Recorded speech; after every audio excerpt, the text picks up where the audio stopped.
Bitcoin today, it is at the wrong price. At least that is what famous investor Paul Tudor Jones seems to believe. And to be clear, he doesn't think that Bitcoin is overvalued, that it's too expensive. He believes that it has a lot of room to grow and that it is currently undervalued. It also appears that our friends over at MicroStrategy have a serious addiction to stacking sats. One of us. One of us. We also have a new bank selling Bitcoin to their customers. We also have an update on one of our radar pick altcoins, Terra Virtua. Oh, and of course, there's this just insane buy signal that flashed just a couple of days ago from a highly reliable indicator. Good times. My name is Lark, and this is where you subscribe for all of the hottest and all of the latest happening out here in the crazy markets.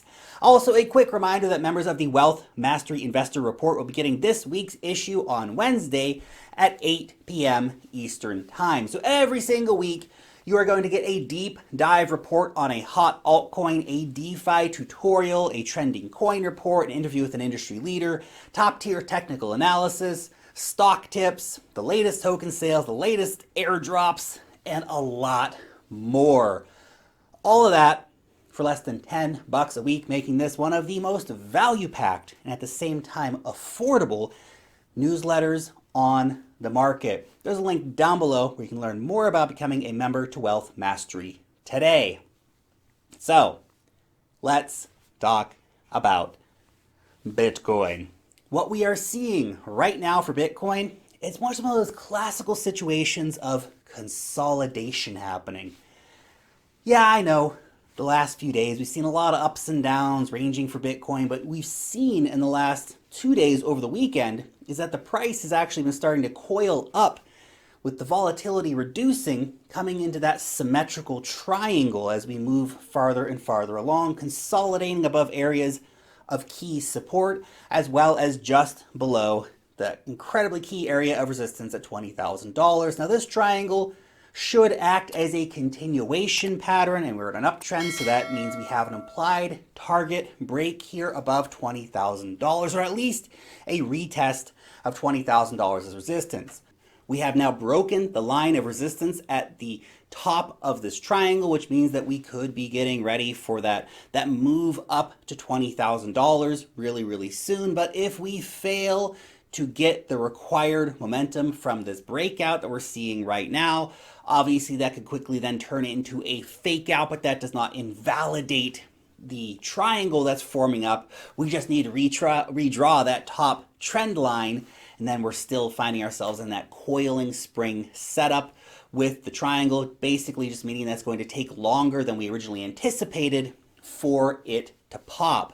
Also, Bitcoin has just received an incredible buy signal. Happened about 2 or 3 days ago. So the hash ribbons have just crossed bullish again. Now this indicator has proven to be a very reliable one in the past.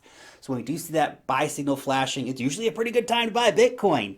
You can see at the last 3 times it flashed buy, it resulted in a 40 to 50% price gain. When it happened in early 2019, it resulted in a frickin' 300% price gain.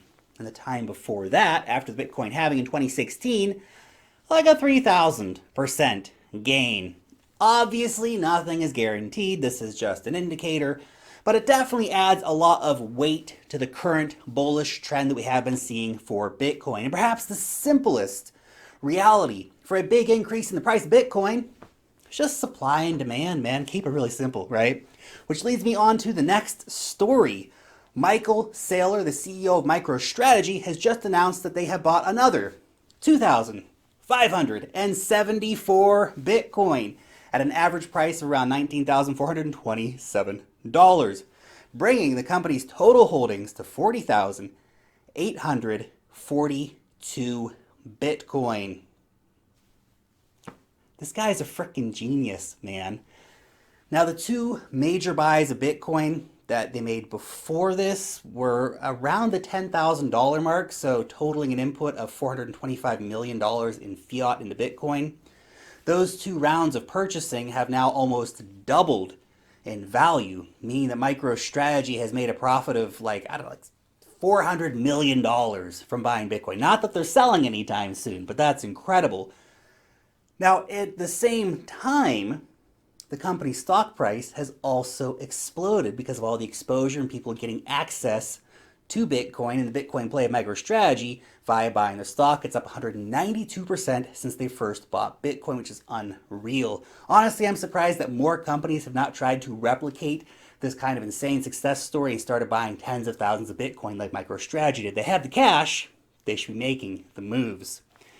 And I know what's really going on here, guys. It's very obvious. Michael Saylor is a Bitcoin addict, just like the rest of us. He sees all that company money flowing in, and he's just like, I gotta get rid of this dirty fiat and stack some more sats, baby.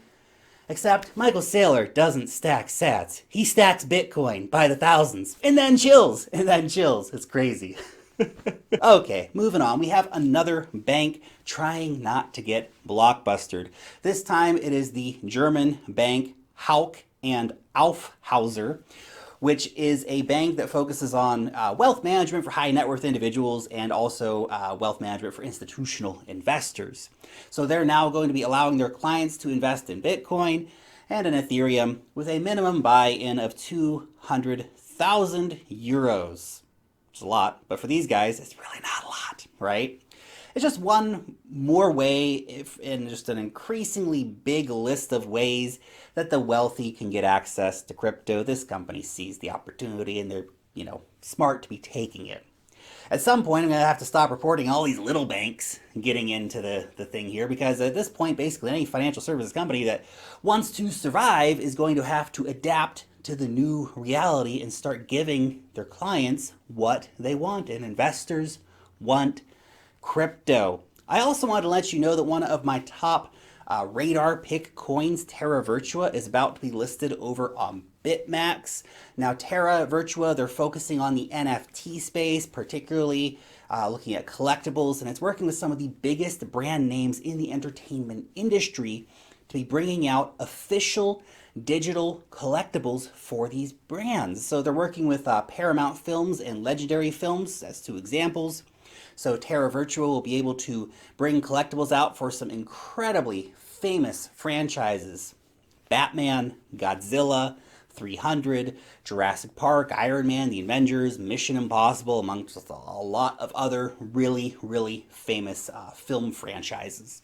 Terra Virtua is also working with Unity and Unreal, two just insanely big game development studios, to bring these collectible items to life in virtual galleries. So super, super interesting stuff they're doing. Obviously, you have to DYOR before going out and buying the coin, but it is listing on BitMax in the next couple of days. So definitely keep your eye on that if you are interested in getting into the coin. And finally for today, famous investor Paul Tudor Jones was asked about crypto again, and he had some very interesting things to say. So let's go ahead and listen to the first clip here. It's just, with a market cap of 500 billion, it's the wrong market cap in a world where you've got $90 trillion worth of equity market cap, and God knows how many trillions of fiat currency, et cetera. So it's the wrong market cap, for instance, relative to gold, which is 8 or 9 trillion. The Bitcoin reminds me so much of the internet stocks of 1999, because the internet was in its infancy. No one knew how to value it because of the world of possibility that lay ahead. I totally agree with Paul here. Bitcoin is the wrong price for what it is and what it is going to be, considering, of course, its superior qualities to gold and the really increasingly precarious financial situation, the runaway inflation, the falling rates, all that stuff. Bitcoin is ready to rock and roll, getting in now, still getting in early. It is indeed an opportunity on par with, buying the right internet stocks in the 90s, right? And what we see right now is a situation where people just really don't know how to properly value this technology. We're still in the area of price discovery, which is where the opportunity lies. Also interesting here is that Paul is not a Bitcoin maximalist. So let's hear what else he had to say. Where does Bitcoin fit in, as well as some of the other cryptocurrencies? Where does Ethereum or Tether? I don't know. I'm not smart enough to figure that out. I think that Bitcoin, if I really had to kind of guess what the future is going to be, it's going to be a lot like the metals complex, where you have precious crypto. That might be Bitcoin. It's the first crypto, first mover in a world that's so compressed. It has that historical integrity within digital currencies that it will always have. So that might, and again, because of its finite supply, that might be the precious crypto. Then you're going to have transactional cryptocurrencies along with the sovereigns, and they may be more like the industrial metals. So where you have gold as a precious metal, and then you've got copper and platinum and palladium, et cetera, that are industrial, lead, aluminum, industrial metals. You may have precious crypto and you may have industrial crypto. That's actually a really interesting analogy that he made here. So Bitcoin is like gold, right? I agree with that, right? That's the market cap that Bitcoin is targeting, the gold market cap, right? So for Bitcoin to have, an $8 to $10 trillion market cap, but that leaves a whole range of industrial use cases for the others to fill in. This is where we see Ethereum and Polkadot and DeFi and NFTs and gaming and everything else coming into the crypto space. Personally, I'm glad to see that Paul Tudor Jones, he's not a Bitcoin maximalist, even though at this stage it's unclear if he has invested in anything outside of Bitcoin. I'm pretty sure he's only invested in Bitcoin at this point. But the point still remains true. Altcoins are going to fill in for all of the areas that Bitcoin does not. Bitcoin is doing the digital gold narrative, and it's doing really good at that. But that's leaving a really wide lane open for 100 other use cases that altcoins are rapidly innovating in. Pay attention to how the big investor class thinks and acts. Yes, Bitcoin is their favorite. I love Bitcoin too. But we are seeing a big increase in institutional exposure to and interest in altcoins, particularly Ethereum at this time. Eventually, we're going to see money flowing down to some other major altcoins as well. But just looking at how much, for example, Grayscale has invested in Ethereum, massive amounts of money. Anyone who believes that this is not going to continue happening, you're just blinded by bias. And big investors, they want altcoins, particularly Ethereum. So anyway, guys, altcoins to the moon, altcoins to the moon. Your question for today: do you think that the Bitcoin hash ribbon buy signal is actually going to result in a big gain for Bitcoin over the coming months? Or is this time different? Is it going to be a false signal? We're going to see the price going down. Let me know down below in the comment section. Thank you so much for watching today's video. Long live the blockchain, and peace out till next time.